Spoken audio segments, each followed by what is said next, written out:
Hey, How are you doing? I'm doing great. Listen, I'm with all these amazing people who are marching for democracy right now and making our way to Austin, where we hope to see everybody on Saturday, 10 a.m. in front of the Capitol. But this is the beginning of it. We're in the first hours of the first day of a 27-mile march. So how are you feeling?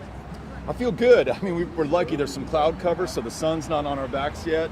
We're out with as many people as we had capacity for on this road, which is great. And everyone's in a good mood. You know, they're marching, they're taking action. They're not just worrying about this and waiting at home for someone to save the day. All these folks are going to save the day. All of us are going to be part of this. So this feels good. I know we've talked about this for a little while now. You guys have been planning it. Lots of preparation. Just talk a little bit about actually being in the moment right now. A lot of work has gone on, especially by the Poor People's Campaign and other organizations who've helped to put this together. And they did such a good job of getting the word out. We have the marchers here. We see the number of people who are going to attend on Saturday growing. And what we know, because this is why we're doing this, is it's beginning to push the conversation for passage of the For the People Act. That's the voting rights bill of our age. It's like the 1965 Voting Rights Act in terms of its scope and the power and effect it's going to have on opening up elections to eligible voters. So, I mean, it feels good to be moving this and hopefully increasing the chances that will pass. And with us in the march right now, what's the message you want to say to Congress? Congress, you have to act. The For the People Act has passed the House of Representatives. President Joe Biden would sign it into law. We now need the Senate to do their job, just as they did in 1965 to pass the Voting Rights Act, just as they will do this year to pass the For the People Act. So we, the people of Texas, are doing everything we can. Even our state legislators have gone to D.C. to take the fight there. You in the Senate must now do your job. And so we're drawing a lot of comparisons with this march to that 1965 march from Selma to Montgomery. Talk a little bit about some of those similarities and what we're hoping to accomplish with this march, and that's similar to what they were trying to do then.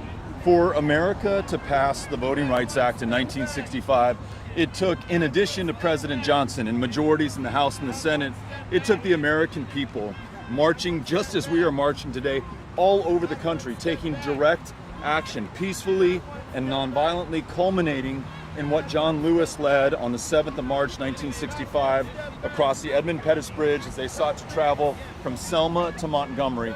In that same spirit, and I hope in that same tradition, are all these amazing Texans who are now marching and fighting for the Voting Rights Act of our time. So this is very much in keeping with some of the best of what has made America the great country it is today. Awesome. Thanks for talking to me. We'll let you get back to it, and we'll check in with you a little bit later. Sounds good. Thank you so much.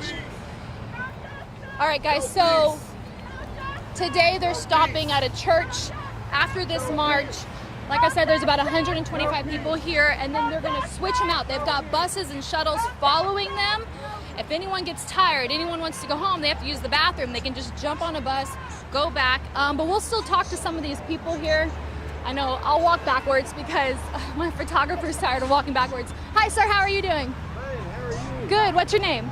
Will Hornbuckle from Georgetown, Texas. You're from Georgetown. Why'd you want to be here today? Well, because I believe in all of the things that are listed here as far as our demands are concerned. The recovery of voting rights, the protest of these draconian laws that the Republican legislatures are passing, the minimum wage issue, environmental issue, and as I said to somebody else, this shirt that I wear is from my church, Unitarian Universalist Church here in Georgetown.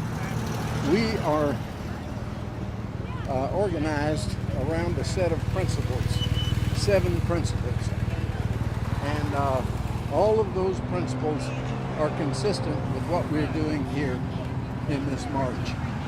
Basically, it's all about giving dignity and worth to every human being. How are you feeling? Well, my dogs are tired. Your dogs are tired. My dogs woke up tired. But you know, I have realized that this is what homeless people face every day. They get up tired, they got sore feet, but they have to keep walking. Well, you've made it about 4.5 miles. How far? I think 4 to 5. How far do you think you're going to make it? Well, I'm not going to go the whole way. I'm going to go this first leg I don't even know where that takes us, but probably another mile and a half, something like that. And then you'll tag someone else in. I hope so. Awesome. Thank you so much. What was your name again? Bill Hornbuckle. And spell that for me. Hornbuckle. Perfect. Thanks, Bill. It's very nice meeting you. I hope they let you rest soon. Anyways, guys, so we're just out here talking with people, marching with a few of them. Our car is back there, though, so we'll probably say goodbye to you here soon. Like I said, because of COVID precautions, they're only allowing 125 people to march at one time. They're asking everybody to keep their distance. They'll bring in a whole new group here soon, and then another group after that. They'll wrap up at a church here later today. I think around 1 o'clock they're hoping to finish today's march. I think they'll have maybe a prayer service or something at that church later, and then they'll start at 7 a.m. again tomorrow. We started at 7 a.m. today.